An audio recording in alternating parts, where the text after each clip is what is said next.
দুইটা পাল্লা দেখি। পাল্লা কয়টা? পাল্লা কয়টা? এক পাল্লার ভিতরে দেখি গোপনে আমেরিকা, আর এক পাল্লা দেখি গোপনে ভারত।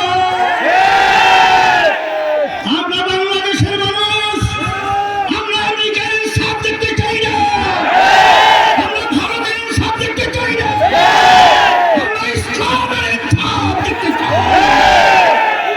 এই জন্য আমার পরিষ্কার আমার বাজারকে বলবো, আমি ছাত্র বয়স থেকে আমি বাউফলে আসি, আমি বাউফলে বিভিন্ন রঙে ঘুরেছি। এই বাউফলের মাটি ইসলামের পক্ষের ঘাঁটি।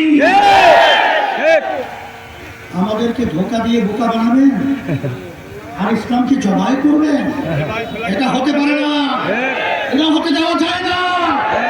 এই জন্য আজকে আমি এখানে আসার পরে আপনাদের স্বতঃস্ফূর্ত এই রৌদ্রের ভিতরে আপনার উপস্থিতির মাধ্যমে আমার মন খুশিতে ভরে গেছে।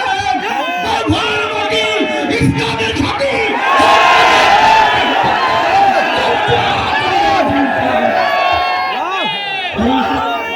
আমি সকলকে বলবো, কথা বেশি লম্বা না করে সংক্ষেপ। আমরা অত উন্নয়নের ফুল ঝুরি বলতে পারবো না, তবে আমরা দেখেছি যখন আওয়ামী লীগ ক্ষমতায় আসে বিএনপি ঘর ছেড়ে পালায়, যখন বিএনপি ক্ষমতায় আসে আওয়ামী লীগ ঘর ছেড়ে পালায়। ইসলামী আন্দোলন যদি ক্ষমতায় আসে কোন নিরাপদ মানুষ তাদের ঘর ছেড়ে পালাতে হবে না। এই জমিনের মধ্যে